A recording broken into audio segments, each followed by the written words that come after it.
ya rahana taho zo guna, ya rahana abar mararina.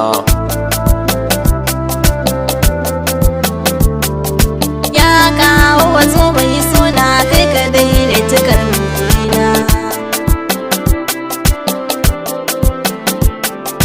Ni da sunan gwani mai sarki, wanda yayyo mutum mai sarki, sanan yayyo ta abar mararina. Tsira aminci da alaye, hada sahabbai da sufaye da ahlubaitin manzona.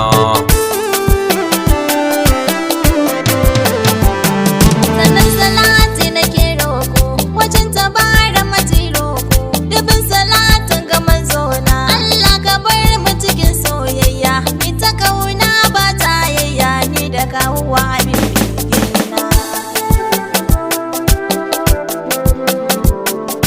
Ni rahana nake wakewa, dan ke kadai ne nake da mukewa. Taho rahana abar begena, dariyar ki tana burge ni, murmushin ki yana burge ni, ya rahana abar mararina.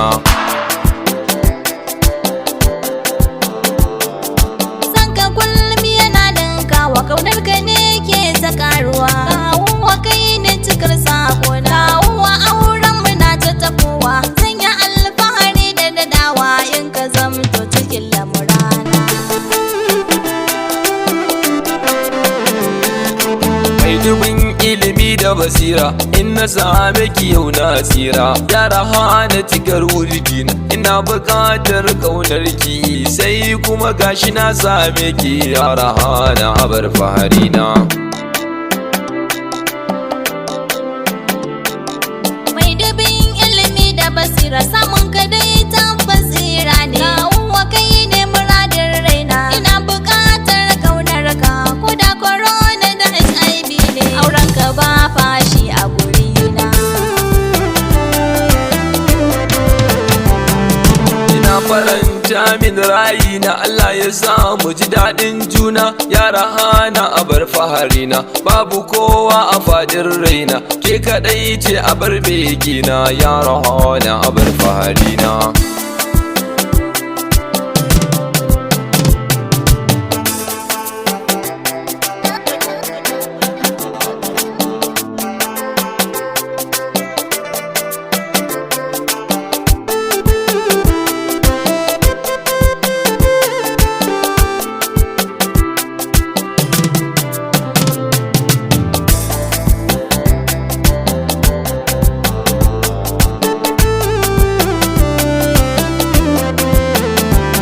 Kawuwa kai ne cikar hankalina, da kai kaɗai ne amma galibina. Sannan kai ne cikin baharina, babu kowa a faɗin raina. Kai kaɗai ne kake burge ni, zo taho kawai cikar burina.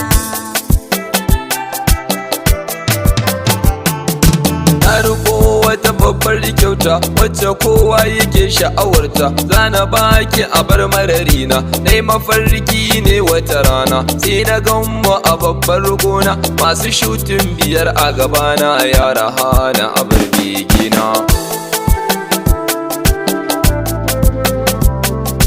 Gane na zo karɓar kyauta, ko kwa dai ba yanzu ba kyautar. Wannan kasar ɗin dai mai sona, kai ta waƙar ka ba fasawa. Dan kwani dai ina ƙaunar ka, kawuwa kai ne cikar burina.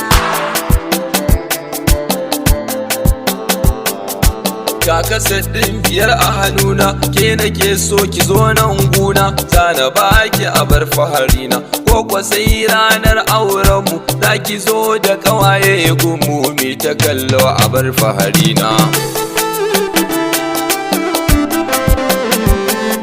Tausayin ka yana burge ni, kakalar ka da kyawun launi. Ni fa son ka ne kawai a jikina, ni ma fa tabbas za na takaita. Babu zance wajen gajiyawa, wajen yabon ka abin ƙaunata. Zan takaita a nan gunni ma, kar